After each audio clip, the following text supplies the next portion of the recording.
Salut mes amis, bienvenue dans cette nouvelle vidéo de Café du Dimanche où toutes les semaines nous parlons de la bourse, de l'économie, des événements les plus importants de la semaine. Et cette semaine était très importante parce que c'est le début de la saison des résultats trimestriels. C'est toujours la saison où il y a beaucoup de volatilité mais aussi beaucoup d'opportunités. Et justement de ces opportunités, nous allons parler aujourd'hui dans cette vidéo de dimanche en plein été, en pleine saison estivale. Et si vous êtes sur la plage, essayez de ne pas rater les opportunités.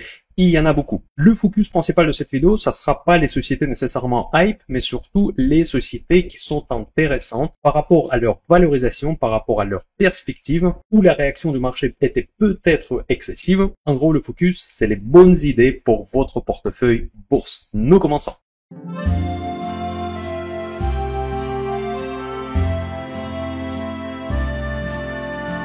En début de cette vidéo, mes amis, je vous rappelle que les likes, c'est très important pour soutenir la chaîne Miner Cash. Je sais que la plage, on est tranquille, on est reposé, mais quand même, cette petite geste de gentillesse, elle est très importante pour le développement de cette chaîne. J'espère que cette chaîne vous plaît. Ça vous coûte rien de mettre la petite pouce bleu. Alors, cette semaine, elle a été marquée par un événement très important. C'est encore une fois le recul de Donald Trump par rapport à sa politique tarifaire. Notamment, il a signé ce fameux big deal avec le Japon. La bourse japonaise a réagi très favorablement. L'indice Nikkei s'est envolé. Mais évidemment, ça s'est répercuté également sur d'autres marchés développés, y compris les marchés européens, les prochaines victimes potentielles de la politique tarifaire de Donald Trump. Et sur ce point également, il y a eu des bonnes nouvelles parce qu'apparemment, Donald Trump est en train de s'assouplir sa position vis-à-vis l'Europe, y compris vis-à-vis l'OTAN, vis-à-vis toutes les relations internationales. Plus ou moins, nous voyons la normalisation de la politique de Donald Trump et c'est une excellente nouvelle pour les marchés financiers. Pour cette raison, nous voyons l'évolution positive des indices boursiers qui coïncide avec les publications trimestrielles des entreprises. Quelles sont les publications les plus importantes selon mon point de vue et où se trouvent actuellement les opportunités? Et je voudrais commencer cette vidéo par le secteur des semi-conducteurs parce qu'il est au cœur de la révolution d'intelligence artificielle que nous sommes en train de vivre depuis maintenant presque 2 ans. Je pense que ce secteur il est très mal compris. On connaît tous les entreprises, surtout les entreprises les plus hype, mais ce n'est pas nécessairement clair pour tout le monde quelle place chaque entreprise occupe dans le cycle de développement des processeurs. Voilà, ici, nous voyons 4 grands segments de la fabrication des puces. Donc, le premier niveau s'appelle design, ou bien la conception des puces. Ici, nous trouvons les entreprises les plus connues, les plus hype, comme Nvidia, bien sûr, le numéro 1 de loin du secteur des semi-conducteurs, mais aussi AMD, Samsung, Intel, Qualcomm et Broadcom. Donc, toutes ces entreprises sont très très connues. Ensuite, nous avons les fabricants des puces. Évidemment, il y a une relation très étroite entre les entreprises qui sont spécialisées dans la conception et les entreprises qui sont spécialisées dans la fabrication des puces. Et donc, dans la fabrication, le leader incontestable, c'était TSMC. TSMC, c'est l'entreprise taïwanaise très connue, évidemment pour des raisons géopolitiques. On a toujours en tête cette possible invasion de Taïwan par la Chine. Ce risque majeur géopolitique pèse énormément sur la valorisation du titre de TSMC, mais il reste quand même le centre de tout. Ensemble avec Nvidia, les deux entreprises font partie des numéros 1 incontestables du secteur de semi-conducteurs. À part TSMC, parmi les fabricants des semi-conducteurs, on peut également noter UMC, CMI et Texas Instruments. La plus connue sans doute c'est Texas Instruments qui a aussi publié ses résultats cette semaine. Mais il y a également les segments de ce secteur qui accompagnent la fabrication des puces, notamment l'assemblage, où les leaders sont Amkor Technology, AZE et SPIL. Donc la société AZE, c'est une des plus connues de ce segment de secteur des semi-conducteurs, mais aussi les équipements. Ce sont des entreprises qui fabriquent le matériel nécessaire pour la fabrication des semi-conducteurs. Et ici, il faut noter une société qui fait son jeu à part, c'est ASML. ASML, c'est une société néerlandaise et c'est le numéro 1 et non seulement numéro 1, c'est une seule et unique société qui fabrique les machines de lithographie extrême ultraviolettes qui sont nécessaires pour la fabrication des puces de la nouvelle génération et notamment les puces nécessaires pour l'intelligence artificielle. Donc ASML fait partie de la chaîne critique de production des puces et c'est probablement la seule et unique entreprise qui possède une certaine monopole dans le segment des machines de lithographie extrême ultraviolette. Donc faites quand même attention parce que cette entreprise qui a publié les résultats cette semaine et sa valorisation reste beaucoup plus intéressante que pour certaines autres entreprises du même secteur. Donc on va regarder tout de suite la publication d'ASML. La publication de l'entreprise a été excellente, ils ont dépassé les attentes des analystes quasiment sur tous les points. Par contre, la chute boursière était vertigineuse. L'action a perdu 11% de la séance de la publication des résultats et dans les séances suivantes, la chute a continué. Pourquoi? Ils ont confirmé leurs objectifs pour l'année 2025, mais ils n'ont pas confirmé les objectifs de 2026 parce qu'ils ont dit que ça va dépendre de la politique de Donald Trump qui semble de s'améliorer. En tout cas, il est devenu beaucoup plus souple par rapport à tout un tas de pays sur lesquels il a fait de menaces très violentes encore il y a quelques semaines. Donc on a toutes les raisons d'être un petit peu optimiste sur le changement de sa politique, et peut-être les actions ASML ont été sanctionnées de manière un petit peu excessive. Donc maintenant, nous allons regarder le graphique d'ASML. Donc avant la publication, le cours était autour de 650, 660 euros et on est retombé dans la zone de 600, 615 euros. Effectivement, la chute est importante, elle est très significative, mais maintenant nous arrivons à un support qui se trouve autour de chiffre rond de 600 euros et à partir de ce support, l'action semble de rebondir. Après, est-ce que ce rebond sera fiable dans la durée? Est-ce qu'elle va tenir ce support? Ça, c'est une grande question, mais pour moi, vraiment, il n'y a pas beaucoup d'arguments, sauf l'incertitude tarifaire de Donald Trump, qui pourrait justifier la chute du titre. Encore une fois, le titre possède un avantage concurrentiel très significatif, même supérieur par rapport au TSMC et Nvidia. Ou évidemment, le fameux moite. Bon, le moite, c'est un argot des investisseurs pour dire un avantage concurrentiel. Il est très très important. Donc ASML fait partie des grandes sociétés du secteur. Et si vous voulez avoir une exposition sur le semi-conducteur, vous devez obligatoirement avoir du ASML. De point de vue graphique, l'action reste baissière, mais probablement nous avons trouvé un support. Ça donne effectivement cette idée d'investissement potentiel en espérant le rebond à partir de ce support de 600 euros. Regardons maintenant les fondamentaux. Les fondamentaux PE ratio actuel est d'25, donc c'est vraiment pas très cher pour le secteur hyper booming. Price to sales 7,5, c'est cher mais raisonnable pour le secteur en question. Les marges sont importantes, mais dans tout ce secteur, les marges sont très très importantes et les rentabilités, c'est juste de la folie. Regardez, ROI moyen sur 5 ans ou sur les 12 mois glissants, c'est presque 60%, donc c'est juste de la folie. Si vous tenez compte de la dette, on reste quand même sur des chiffres absolument astronomiques. Sur 12 mois glissants, on est à presque 35% de rentabilité et en moyenne sur 5 ans, c'est 26%. La croissance est très forte partout sur earning per share, sur le bénéfice par action, sur le chiffre d'affaires, sur tous les flux financiers, c'est très très positif, mais il y a une incertitude pour 2026. Je vous rappelle comment réfléchissent les marchés. Les marchés, surtout pour les sociétés de croissance dont ASML fait évidemment partie, ils font des projections. Ils pensent qu'aujourd'hui, ok, ça vaut tant, mais qu'est-ce qui va se passer dans les années à venir? Et vu que le marché a été déçu par rapport à ses estimations de croissance pour 2026, vu que le management n'a pas confirmé ses objectifs, évidemment, ça a été sanctionné. Mais moi, je trouve que ça a été sanctionné en chouïa trop fort, surtout vu la qualité de cette entreprise et surtout vu un certain retour, je ne sais pas si c'est fiable, on ne sait jamais avec Donald Trump, retour à la normale du président américain.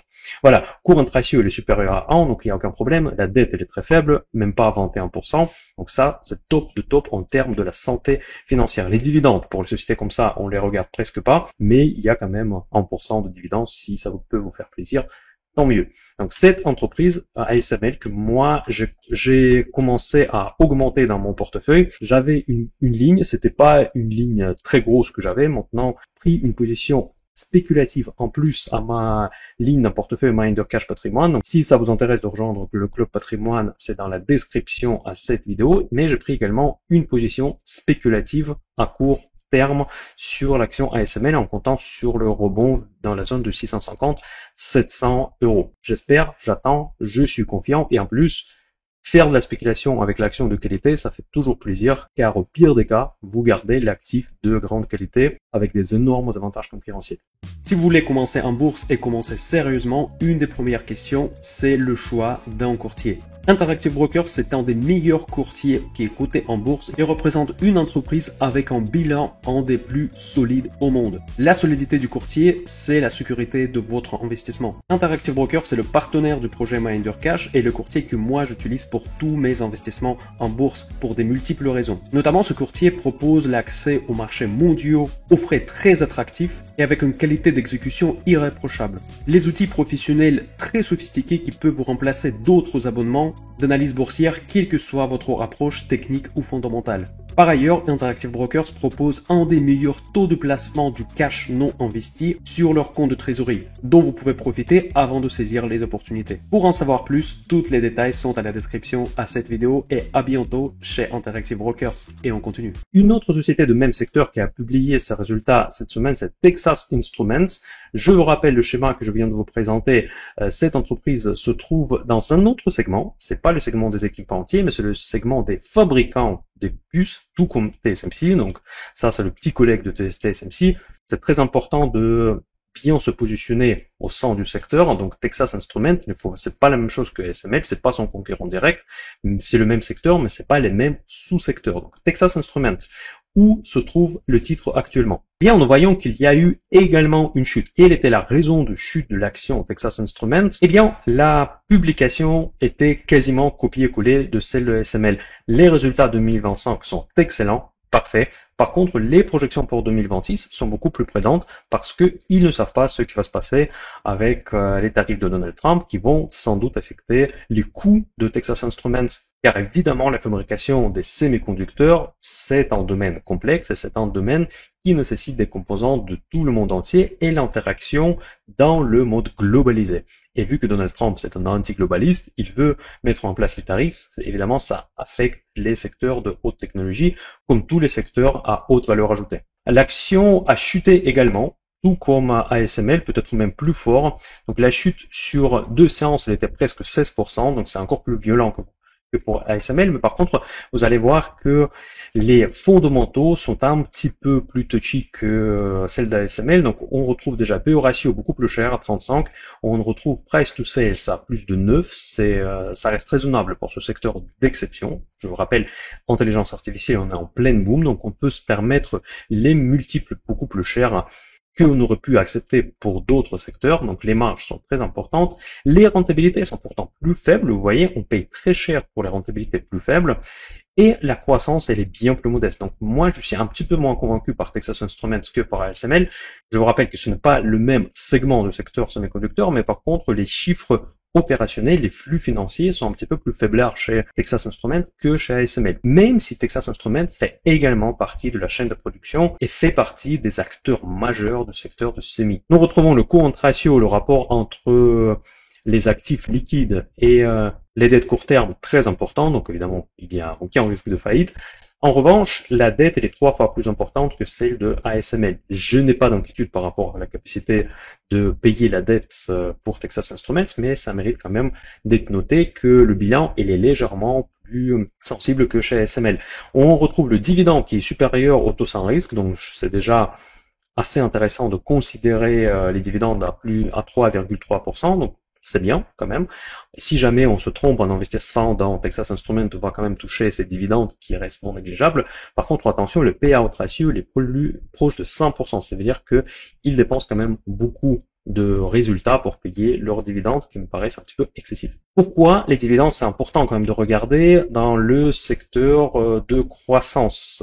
Si l'entreprise verse trop d'argent en dividendes et elle consacre presque 100% de leurs résultats pour verser des dividendes, cela montre que probablement, je ne dis pas que c'est nécessairement la vérité, mais c'est un signal qu'ils n'ont pas énormément de levier de croissance opérationnelle. Au lieu d'investir dans d'autres projets, au lieu de rouler les nouveaux modèles, au lieu de investir dans leur cœur de business, ils préfèrent de distribuer l'argent à ses actionnaires. C'est bon pour certaines entreprises, mais pour les secteurs de croissance, ce n'est pas nécessairement un très bon signe. La troisième société de même secteur de semi qu'on va regarder aujourd'hui, c'est TSMC, donc il ne faut pas la présenter, donc c'est un fabricant numéro 1 et de loin des semi-conducteurs. Il a également publié les chiffres meilleurs que les analystes attendaient, avec les profits qui ont augmenté de 61%, encore et encore grâce à l'intelligence artificielle. Mais par contre, si vous faites partie de mon Telegram, si vous êtes abonné, si ce n'est pas le cas, je vous invite de le faire. Tous les liens sont, comme d'habitude, à la description de cette vidéo. J'ai publié un article comme quoi il y a à nouveau les tensions avec la Chine, il y a à nouveau les rumeurs de l'invasion de la Chine, il y a toujours ce risque qui pèse sur l'île de Taïwan et la principale société de l'économie taïwanaise, TSMC. D'ailleurs, certains disent que TSMC, c'est une des raisons raisons pourquoi la Chine veut envahir le Taïwan. Donc aujourd'hui, on va pas parler de la géopolitique, on va parler de l'économie, mais en tout cas, il est très important à noter que cette entreprise, elle intègre le risque géopolitique énorme que ne peut pas négliger. Donc TSMC, où se trouve l'action actuellement de point de vue graphique, on est sur une tendance haussière, même si il y a eu une toute petite correction. Nous avons vu le plus haut au niveau de 248 dollars et le cours actuel est de 240. Donc on est très proche au plus haut historique, au-dessus de quasiment toutes les moyennes mobiles. 200 jours, 250 jours, 25 jours, toutes les moyennes mobiles sont franchies. Clairement, la tendance est haussière. Donc, vous allez voir que la valorisation, paradoxalement, ne sera pas normalement très très chère, mais pour une entreprise de telle qualité. Et pourquoi elle ne sera pas chère? Parce que l'entreprise, justement, elle a ce risque géopolitique. Dès que la Chine commence à s'agiter autour de l'île, forcément toutes les valeurs vont chuter et TSMC, malgré sa qualité, ne va pas faire une exception. Donc on retrouve PE ratio à 20, on va retrouver price to sales à 8,6, les marges de folie, on va retrouver également les rentabilités de folie, d'ailleurs très proche à celle de ASML, vous voyez. Donc, au niveau des flux financiers, au niveau des performances, d'excellence opérationnelle, si vous voulez, c'est très proche à ASML.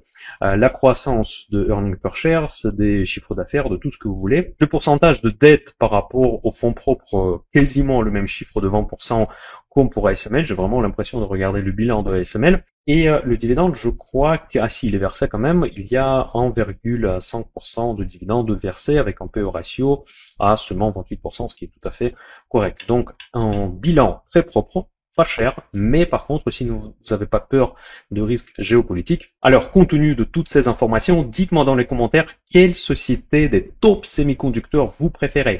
TSMC, ASML ou Texas Instruments, ce sont les entreprises qui ont publié les résultats en début de cette saison des trimestriels. Je devrais malheureusement constater que nos chères entreprises françaises, internationales, européennes, comme STMicro, et Soitec ont publié des résultats, mais c'était des grosses déceptions. En revanche, ici, il y a eu beaucoup plus de raisons structurelles, malheureusement, contrairement à SML et Texas Instruments. Ce n'est pas uniquement les tarifs de Donald Trump, mais c'est surtout les entreprises qui ont raté justement cette révolution AI. STMicro, en partie, j'espérais déjà que le rebond de STMicro il était suffisamment fiable parce que nous avons observé la tendance haussière très puissante depuis le crack de Donald Trump. Depuis le plus bas qui se situe actuellement à presque 16 €, on voyait vraiment un cycle de hausse très très puissante sur le titre STMicro et j'avais une petite espoir que les investisseurs retrouvent un petit peu l'intérêt envers ce titre. Mais non, la sanction elle était lourde, malgré les cours déjà très très bas, déjà très très à la casse. Le problème que l'entreprise commence à perdre de l'argent. C'est plus ou moins la même histoire pour Soitec. Soitec est également sur ses plus bas récents. Vous voyez, on a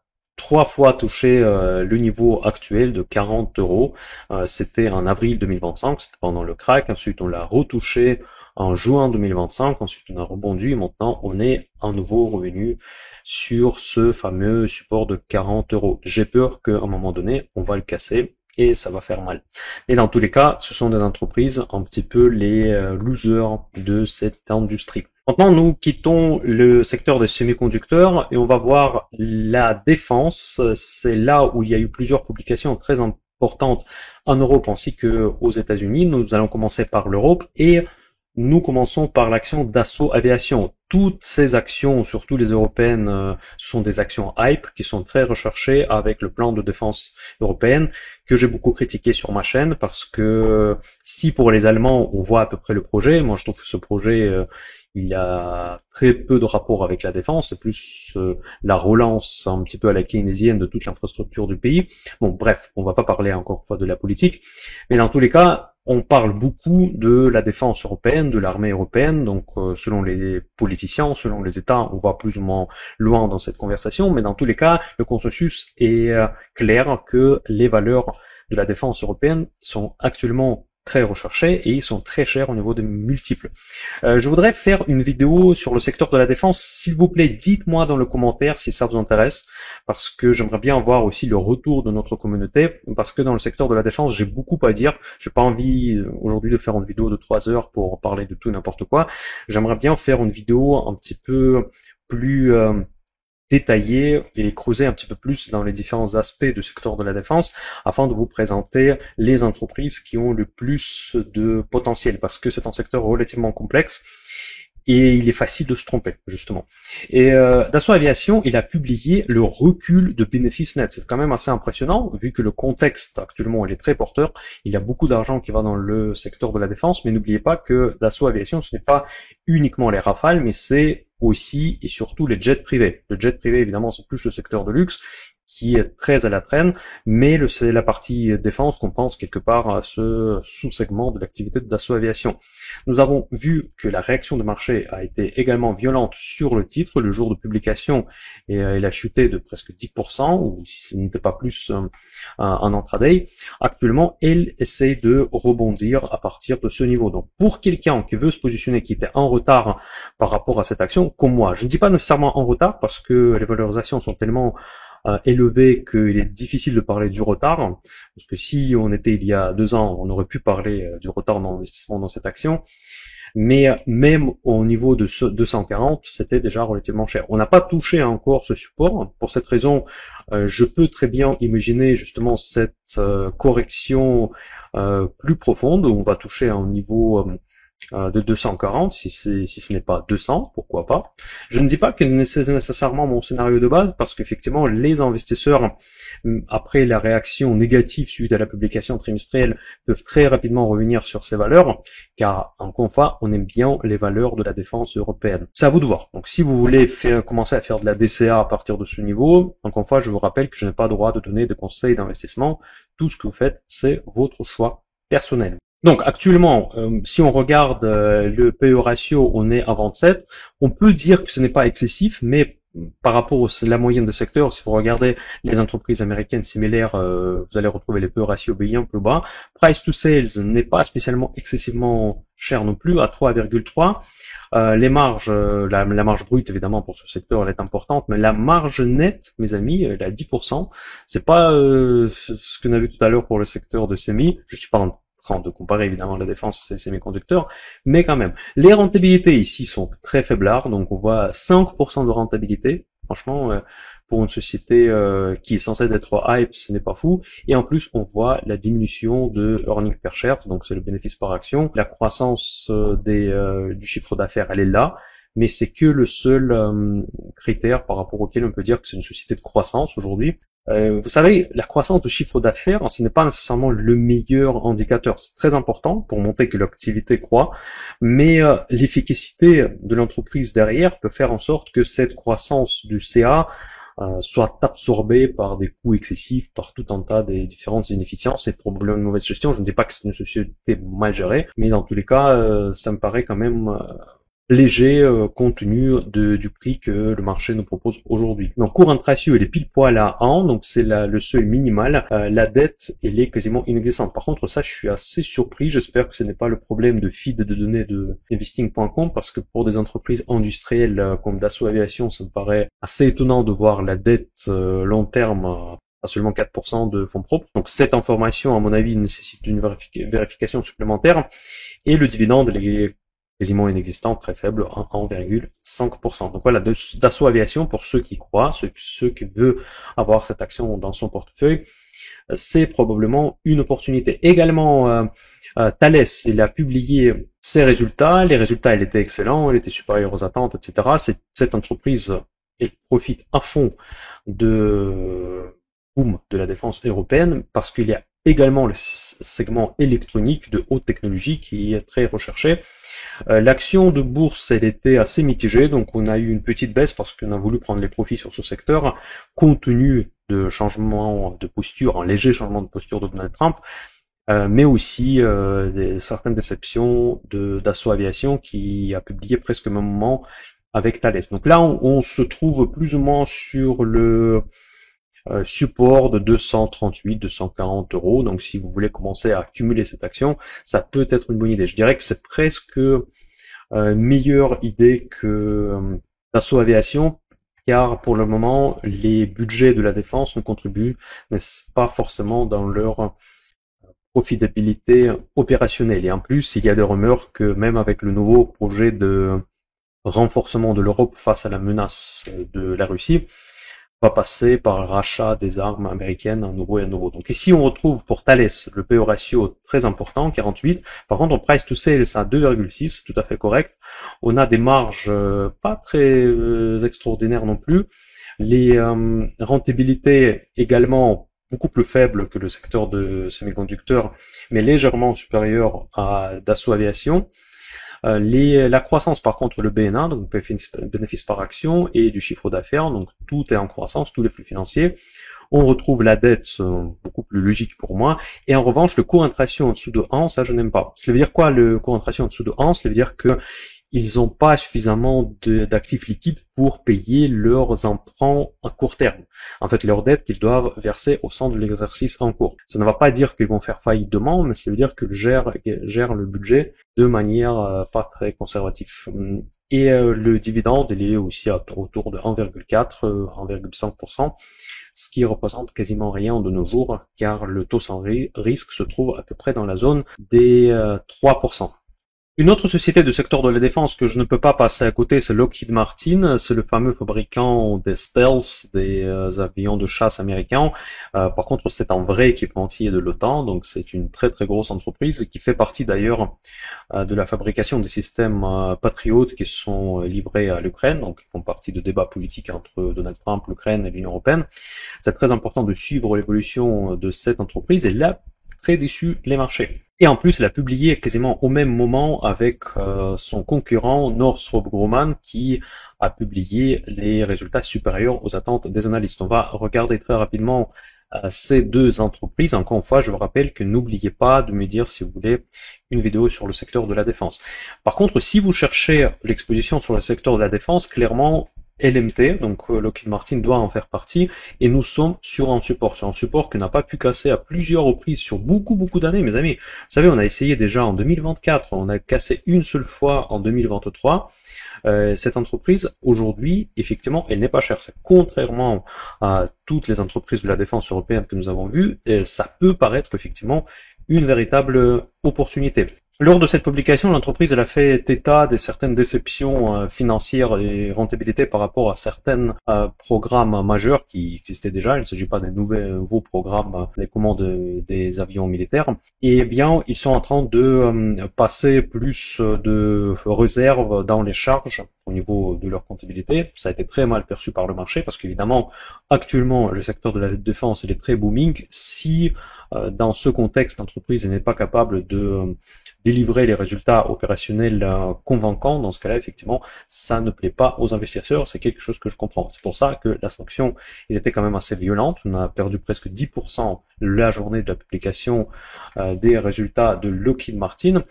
En dessous de 400 $, je ne veux pas cacher, je vais l'acheter également dans mon portefeuille Minder Cash Patrimoine. Donc on retrouve le PE ratio à 25, ce qui est normal, c'est presque comme on a vu pour les autres entreprises de ce secteur, sauf Thales. Price to sales 1,5, c'est donné, franchement c'est vraiment pas très cher. Les marges sont très faibles, regardez les marges nettes, c'est comme pour Thales, c'est comme pour Dassault Aviation. Ensuite, les rentabilités, par contre, ici sont très importantes, beaucoup plus importantes que les autres sociétés de défense européennes que nous avons vues avec vous tout à l'heure. On voit la chute des bénéfices, c'est visiblement suite à la dernière publication, et le chiffre d'affaires, il ne croît pratiquement pas. Ça, c'est un problème. Mais attention, ici, dans le secteur de la défense, et si vous me mettez des likes pour cette vidéo, et si vous me mettez des commentaires pour que je fasse une vidéo sur ce secteur, et il faut faire gaffe, parce que on peut avoir l'impression que la société ne croit pas, mais le principal client de cette société, c'est Pentagone. Et évidemment, c'est pas que Pentagone, c'est aussi l'OTAN, d'autres pays qui achètent les avions militaires américains, il y en a beaucoup. Mais par contre, ce sont des commandes one-shot, où ils achètent beaucoup d'avions. Donc, il ne faut pas s'attendre qu'il y a une croissance stable, un petit peu comme pour Nvidia. Donc c'est pas du tout le même secteur. Donc ici, on peut avoir des vagues, des grosses commandes qui s'ouvrent, et après on peut avoir une certaine stagnation. Donc clairement, aujourd'hui, pour Lockheed Martin, nous sommes dans cette période de stagnation. Donc current ratio, il est également très proche à 1, Et la dette, elle est juste colossale. Ça, c'est vraiment un gros problème. Je déteste ce genre de bilan qui ont une dette aussi colossale. On est à 350% de fonds propres, la dette long terme, la dette totale, il est supérieur à 400% de fonds propres. C'est vraiment énorme. Le dividende, par contre, se rapproche de 3%, ce qui n'est pas non plus fou. Voilà, ça c'est Lockheed Martin, très endetté, mais par contre, cette entreprise, elle est incontestablement majeure et essentielle dans la défense américaine. Forcément, tous les développements militaires, toutes les guerres qui peuvent se déclencher vont faire bénéficier au chiffre d'affaires de société Lockheed Martin. Et la société Northrop Grumman, j'arrive jamais à prononcer le nom de cette société, elle atteint ses plus hauts historiques, oui, tout à fait plus haut historique, à 571 $. Cette société que moi j'avais dans mon portefeuille Minder Cash Patrimoine, j'ai sorti il y a longtemps, mais j'ai sorti je crois à ce sommet, donc autour de 400, 520, 515, ou quelque chose comme ça. Donc après, il a rechuté, donc j'étais content de ne plus être présent dans cette société, mais par contre maintenant ça a rebondi de plus belle. Donc si vous voulez, vous pouvez aller comparer aussi cette société Northrop Grumman par rapport au Lockheed Martin. Maintenant, nous allons changer de secteur, nous allons regarder Google Alphabet. Évidemment, je ne peux pas passer à côté des résultats des sociétés principales, ça fait partie des GAFAM, FANG, n'importe quelle abréviation vous voulez utiliser. Donc Alphabet, il a posté les résultats du deuxième trimestre qui sont supérieurs aux attentes des analystes. Il commence à nouveau investir dans la recherche et développement, donc c'est un très bon signe. C'est une société où les investisseurs s'attendent à l'investissement de CAPEX, comme on l'appelle, et c'était le cas pour Alphabet. Donc Alphabet, aujourd'hui, quand j'enregistre cette vidéo, il monte de 2%, c'est pas fou, évidemment, malgré que la publication elle était quand même très très bonne, mais l'entreprise elle a quand même déjà rebondi largement, et elle est sur la tendance haussière depuis pas mal de temps, et ça fait un nouveau saut dans cette tendance haussière qui a toutes les chances de se poursuivre. J'ai pas grand chose à dire par rapport à Alphabet, sauf de vous dire que cette action fait partie d'un portefeuille Minder Cash Patrimoine avec un PRU de 130, oui, je suis chanceux, je l'ai eu il y a longtemps pour très bas. J'ai construit ma position autour de 130-135 si ma mémoire est bonne. Après je suis ressorti, après je suis rentré, bref. En tout cas, mon PRU il est beaucoup plus bas que le cours actuel. Au niveau de la valorisation, Google actuellement représente probablement une opportunité, donc ça c'est tout à fait possible, parce que il a toujours été moins cher que ses concurrents des mêmes sites magnifiques. Il a un certain risque de diminution des recettes publicitaires. Il y a toujours cette discussion que Google peut-être va perdre son suprématie dans la publicité en ligne. Donc on retrouve PE ratio de 21 seulement, même pas pour une société de top, donc price to sales 5,6. Encore une fois, c'est une société AI aussi. Donc si vous voulez investir dans l'intelligence artificielle pour pas cher, vous avez Google qui a des multiples qui sont tout à fait raisonnables. Les marges de folie, vous voyez, ça c'est des belles marges. C'est pas comme on a vu dans le secteur de la défense. Les rentabilités également, ce sont des rentabilités de folie, 21, 17 et pour return on investment qui tient compte de la dette, et return on equity, nous avons presque 27% de renta. Donc tous les flux financiers sont en forte croissance, bénéfices par action, chiffre d'affaires sur n'importe quelle fenêtre de temps, tout est parfait. Et la dette, quasiment inexistante. Et ici, par contre, je peux croire facilement que la dette de Google, elle est très faible. Le dividende, il est à 0,5%, même pas, donc c'est absolument rien du tout. En tout cas, voilà. Donc, pour moi, Google Alphabet, c'est une société qui croit, qui publie des bons résultats. Il y a le risque, justement, de cette perte des recettes publicitaires. C'est à vous de l'évoluer. Mais l'entreprise, pour moi, elle ne reste la moins chère, sans doute. Bon, sans doute.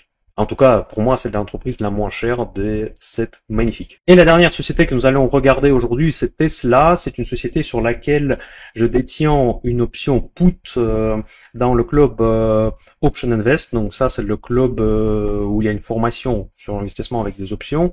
Tous les détails sont comme d'hab dans la description de cette vidéo. Et vous allez me prendre pour un fou. Le strike de mon put était 150 $. Avec une maturité fin janvier 2026. Effectivement, je parie que Tesla va perdre 50% de sa valorisation boursière. Elle a publié ses résultats. Les résultats étaient pas si catastrophiques que je m'attendais. Il était un petit peu meilleur que je m'attendais, mais pire que la plupart des analystes. Et le commentaire de Elon Musk, c'était que Tesla va vivre des trimestres difficiles dans l'avenir. Maintenant, action Tesla dévisse de 10%, donc le jour de cette publication, quand j'enregistre cette vidéo.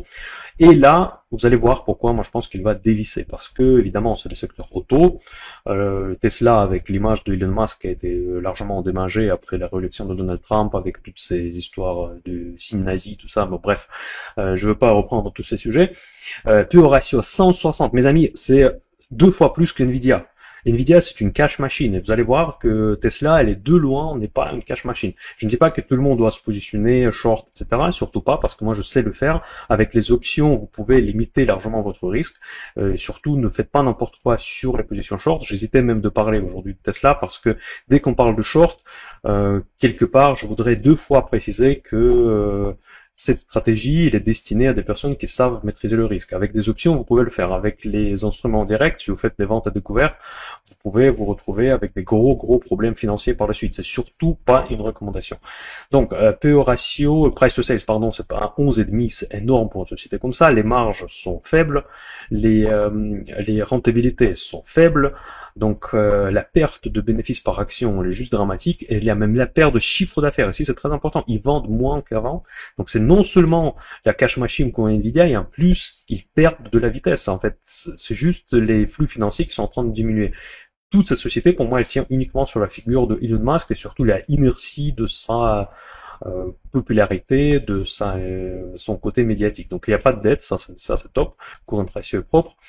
Et dividende, il est inexistant. Pour moi, cette valeur, elle est juste incroyablement surévaluée. Je vais regarder mon ratio préféré, que moi je trouve le plus pertinent, c'est EBITDA, donc c'est la valeur d'entreprise reportée sur le résultat opérationnel.